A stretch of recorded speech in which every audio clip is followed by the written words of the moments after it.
This bathroom originally had a tub and was stereotypical of houses found in Northside and many areas. I've redesigned it with a curbless European shower in place of the tub. This provides a turning radius and the ability to transfer to the toilet without having to move walls. Come follow.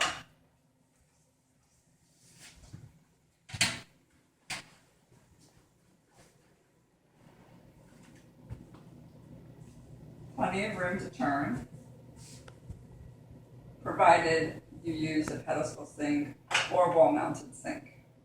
That way, part of your turning radius is accommodated by the space under the sink. Here's the shower area. Though uncomfortable, could still be used, provided you have a curtain on a track rather than walls. You also have room to transfer onto the toilet and use of the sink coming up next to it or from a front approach.